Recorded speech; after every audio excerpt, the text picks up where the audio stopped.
Hello, my name is Patrick Sisawath. I'm a medical assistant, and today I'll be demonstrating 3 mobility transfers. So the first one we'll be demonstrating is the crutches. Now, before we begin, you want to make sure that you take account of the patient's height so that you can find the specified crutches for the patient.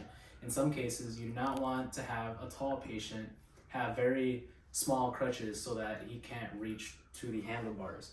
And you also want to make sure that with these part of the crutches, you want to make sure that you don't use the full weight of your armpit to move around, because if you put your full weight on your armpits, you're going to cause strain around that area. So I suggest that you use your arm strength.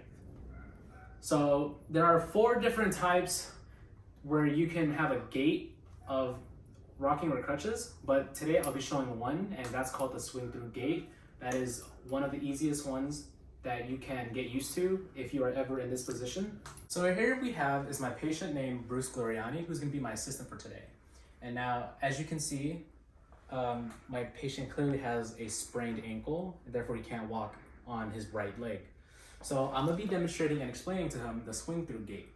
So what you wanna do is you wanna bring your crutches forward in front of you, both of them at the same time. And then after you're in that position, you wanna bring both of your feet upwards. And as you can see, he is not using his armpits to move along with him. He's using his full arm strength to guide him wherever it needs to be.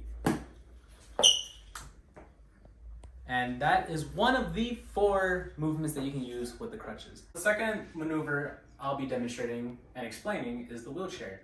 Now, wheelchairs are used for patients who have, like I said, a sprained ankle, toe, leg, but also in most cases, the wheelchairs are used when the patients are paralyzed from the waist down, therefore they can't move around. So the wheelchair is always the best option in that case.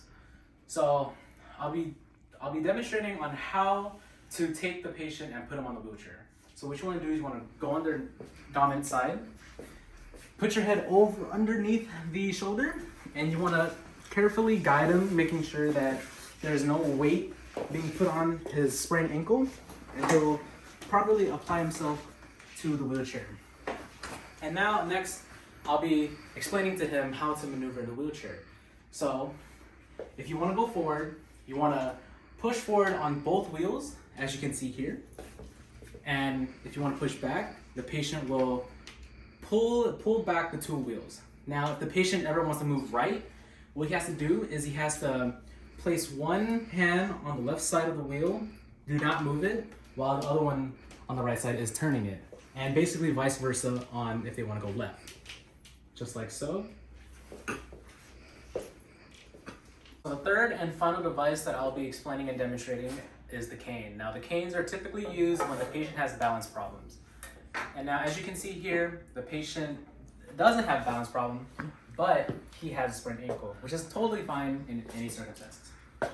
And now, before you walk with the cane, you want to make sure that the cane is at the appropriate level of the waist and wrist seam for the patient so that he doesn't have any problems walking with it. And now I'll be explaining on how to walk with the cane.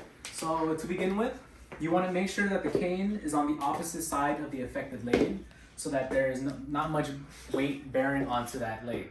Otherwise, it will hurt for the patient. Now, in order to walk, you want to make sure that the opposite side of the affected leg and the cane goes together at the same time and advances. And while you bring those 2 together, you want to make sure that you bring the affected leg on the second time. And now be careful too, because when you're walking with the cane, you want to make sure that you do not put as much weight when you're bringing forward your affected leg, otherwise it'll cause strain. And that concludes my 3 mobility devices of the patients.